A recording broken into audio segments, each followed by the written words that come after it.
V mých videích se často dívám na celebrity, ale dnes bych chtěl odbočit lehce jinam. Vzhledem k tomu, že když toto video vyjde, tak už horlivě sleduji olympiádu, chci se dnes zaměřit na sportovce. Konkrétně na hokejisty a jejich nejpamátnější momenty. Chci ale zmínit, že jsem neřešil, jestli se jedná o olympiádu nebo mistrovství světa. Jedním z těch nejvíce památných rozhovorů, které kdy Česká televize odvysílala, byl mezi Hanou Ježkovou a finským hráčem Kontiolou. Ačkoliv v rozhovoru příliš mnoho slov nepadlo, v květnu 2014 obletěl svět. Kanada ve druhé třetině otočila tenhle zápas s Finskem. Petri, what is the main reason that Canada overcome you in this game in the second period? I don't know. What happened? Why were you scored 2 goals against? I don't know. Okay. What was the mistake over there? I don't know. Thanks. Thank you so much. Tak jak jste sami slyšeli, Petri Kontiola říkal, že neví, proč Kanada přehrála Finy ve druhé třetině, proč padly ty góly a kde byla chyba u toho druhého, který Finsko inkasovalo. Tímto rozhovorem to však neskončilo a Kontiola dal Haně Ježkové rozhovor znovu po tréninku o pár dní později. Bylo vidět, jak ho to mrzí. Hi, I'm sorry. Good to see you. Yeah, you too. I don't know if we made a great interview yesterday, Petri. What do you think? Like I said, I think it's more embarrassing than funny. I was a little frustrated there, and now I know it's never going to happen again, and I apologize for that. How difficult it is for players to talk after such a bad period about it with medias from different countries, maybe? I don't know if there's any difference, but like I said, I was a little frustrated and didn't do that well in that period. So that's something never gonna happen to me ever again. What were, for example, the reactions, and who was the first who mentioned it to you that you didn't know?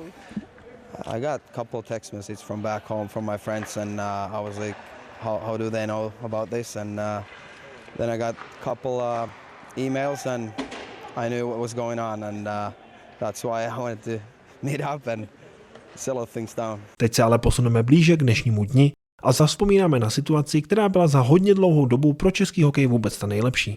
Poprvé od roku 2010 jsme na mistrovství vyhráli zlato a k tomu ještě doma v Praze. Bylo to tak emočně zabarvené, že Zárubovi z toho vypadl hlas. Berči proti Zachovi. Zacha vyhrál buly. Hájek. Kundrátek. Dává pas. Jo! Jo!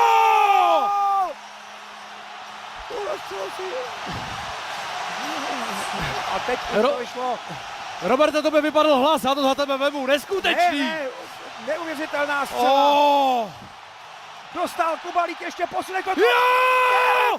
Je to tam! Jsme mistři světa! Česko vede 2-0! 13. zlato a má ho doma! Z mistrovství světa se přesuneme do české extraligy a k jedné z nejlepších odpovědí, které kdy Jarda v rozhovoru poskytl. Rozhovor se vztahoval k zápasu proti Litvinovu, kde Jágr neproměnil hned 2 trestné střílení. Víš co, tak jako každý den je posvícení, někdy jde o štěstí a neudělal jsem to kvalitně, no ale zase na druhou stranu, ty taky každý den nemáš dobrý rozhovor, je to tak. Znal jste třeba Petra Franka? Připravoval jste se na něj nějak, nebo jste zkoušel udělat, co vás napadlo? Já do poslední chvíle myslel, že chytá ten Francouz a ten má obrácený gard, takže asi to byl ten problém. A zpátky na mistrovství světa. Konkrétně do roku 2023, kde jsme po bronzu z roku 2022 další rok vypadli hned ve čtvrtfinále s Amerikou. Tehdy naštvaný Milan Antoš ve studiu český tým sepsul a vyzdvihl Němce, kteří ten rok vyhráli perfektní stříbro. Tak za prvý, Lotyši nám tady předvedli, na co my už jsme dávno zapomněli. To je obrovská bojovnost a odhodlanost, když máš na sobě národní dres. To nám tady předvedli. Druhou věc, překvapení stále jsou, protože za náma slaví Němci a tady Patrik Fischer postavil sestavu na poslední zápas, že jsou jako nejlepší a to tady vyhrajou. Tak jedou domů. Patrik Fischer si zbalí kufr a pofrčí. Zůstali tady Němci. To znamená, pořád je tady nějaká šance hrát s těma mužstvama opravdu dobře, ale musíme prostě hrát hokej. Nemůžeme pořád jenom couvat a čekat, co budeme jako dělat dál. Nebylo tam nic, jako, co si budeme povídat.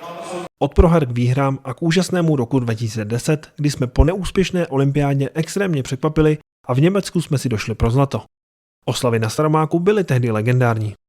Dámy a pánové, takhle probíhají oslavy na Staroměstském náměstí. Otvírák je hned za mnou. Roman Červenka potřebuje pochopitelně další náboje. No a pokud nechcete přijít do tuhle fantastickou atmosféru, tak byste měli dorazit. Sportu zdar a hokej zvlášť. Roman Červenka je dnes matador a reprezentační rekordman, který i letos ve svých 40 letech povede české hokejisty na olympiádu jako kapitán. Tehdy byl však teprve 24letý mladík se zářnou budoucností. Pojďme proto u něho ještě chvíli zůstat a podívat se na vtipný rozhovor během zápasu s Ruskem o rok později. Asi se shodneme na tom, že první třetina nebyla dobrá z pohledu českého týmu. O čem jste hlavně mluvili v kabině? Ne, tak my jsme hlavně s Rusama hráli hokej, což nemá cenu a to je přesně to, co oni chtějí. Já bych přece jen ale zůstal u mistrovství v roce 2010, kdy tehdy Karel Rachunek s tou nejlegendárnější střelou posunul český tým 7 sekund před koncem do prodloužení a následně do finále. No, nevím, ani Persson tam nemá to postavení podle předpisu, ale Kotouč se odráží na švédské hole, Vampola o něj bojuje. Boráček posílá před bránu, Rachunek na pál, gól! Gól! Rachunek prostřelil! 7 sekund před koncem vyrovnává na 2-2. Rachna kachna, toto letělo! Jak samozřejmě víte a mohli jste také slyšet, Záruba po střele zandal jednu z těch nejznámějších hlášek. Bohužel Rachunek společně s Janem Markem, Josefem Vašíčkem a slovenským Pavlem Demitrou zahynul po pádu letadla v Rusku a Záruba na něho a slavnou hlášku poté zavzpomínal ve studiu.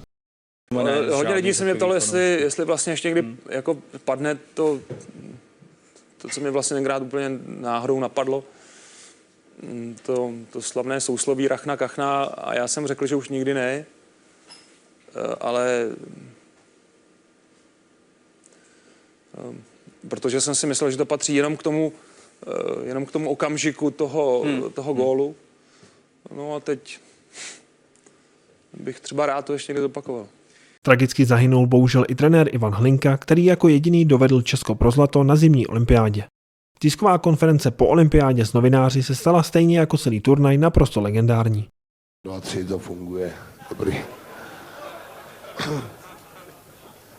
Já si myslím, že...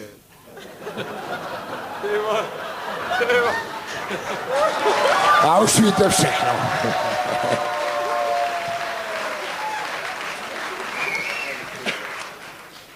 Já si myslím, že... Nálada v místnosti byla zcela očividně velmi uvolněná a na hráčích byla vidět společenská únava. Takhle odpovídal Vláďa Růžička na to, proč sedí vedle Kačky Neumannové. Prosím? A vedle koho mám sedět? Jako? Tady bylo místo, tak jsem si tady sedl. Nejvíc mimo byl ale rozhodně Dominik Hašek.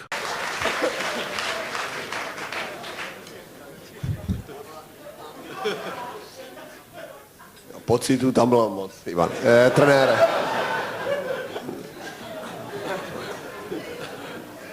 Ale já bych radši, než abyste se ptal vy trenére, radši aby se tady jako tady novináři a to. A to není ten nejhorší, to Petr Svoboda, ten odletěl, jinak ten vůbec neuměl česky.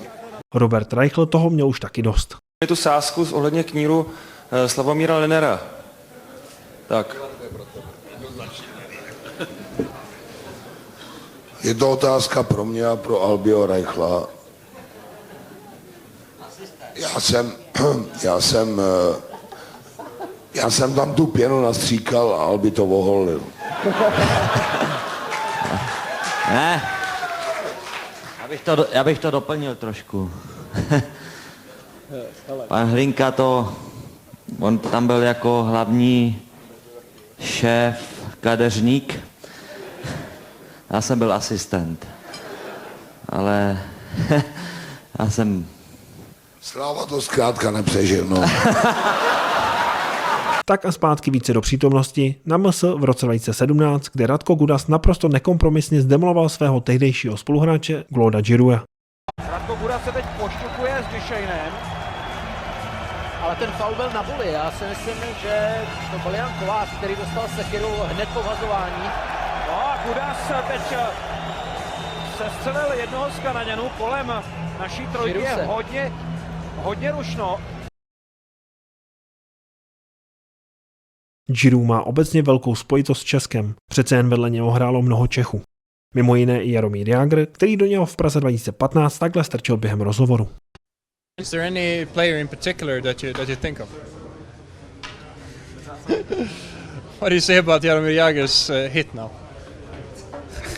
Yeah, he's a funny guy. A ještě chvíli zůstaneme u Giroуда a podíváme se do Filadelfie, kdy tam hrál společně s Jágrem a Voráčkem. Ahoj. Oh, ahoj. Another Czech word. Oh, ahoj. That's the only one. Pizza. To já určitě sama neučil. Možná je to slyšel ode mě, když mi nenahrál. A když už jsme byli u toho Jágra, pojďme se podívat na nepříjemný moment, který se stal přesně před 20 lety na zimní olympiádě, také v Itálii. A Jágr zasažený dalším ostrým zákrokem Jarko Rutua, to je známý provokatér a podívejte se, prospal se, vrhnul proti Rutuovi jako zoromstitel a je z toho šarvátka v našem obraném pásmu. Jágr zůstává ležet u hrazení a z obočí mu kape krev. Ale Jágr se tady snažil udržet kotouč při výhodě a tohle byl zákrok jednoznačně na trest do konce utkání, přesně jak si říkal, úder na hlavu. Když budu mluvit sám za sebe, mistrovství světa v letech 2010 až 2012 byly pro mě jedny z těch nejzábavnějších. Pak to trochu upadlo a aktuálně můžu říct, že mě to zase extrémně baví. Samozřejmě vždy záleží na tom, jak je postavený tým. V roce 2011 byl opět perfektní a každý, kdo sledoval, si jistě pamatuje nepříjemného Rusa jménem Arťuchin. Takhle řádil v zápase v osmifinále. Slaví dnes jako konec druhé světové války. Rusové, pozor teď ale na Arťuchina, který velice tvrdě zasáhl Karla Rachunka.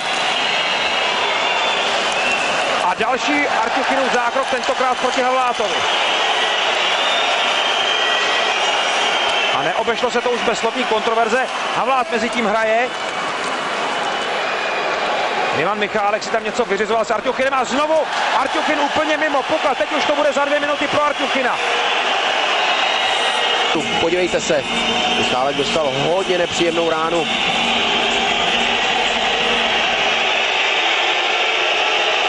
Tohle to byl normální střet, tam ještě nebyl Arťuchin.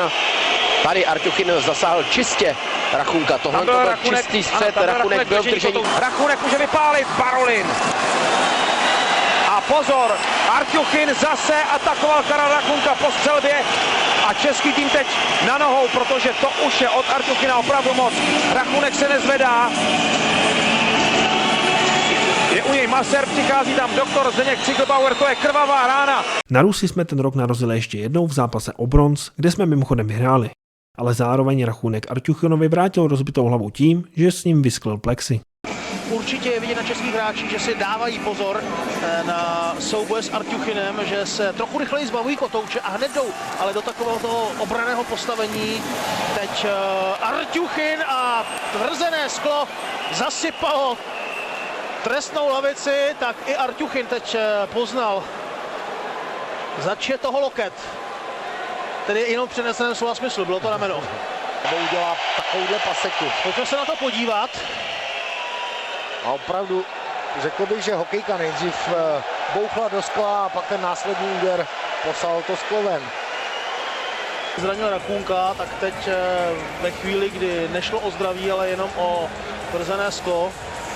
Myslím, že tam ta hokejka nebyla, rameno. Tvrdé rameno.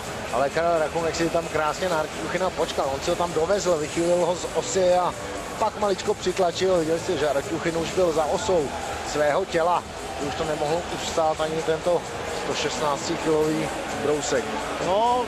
A to je pro dnešek vše. Doufám, že vás tato sportovní odbočka bavila.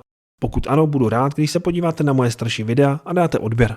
Díky za shlédnutí.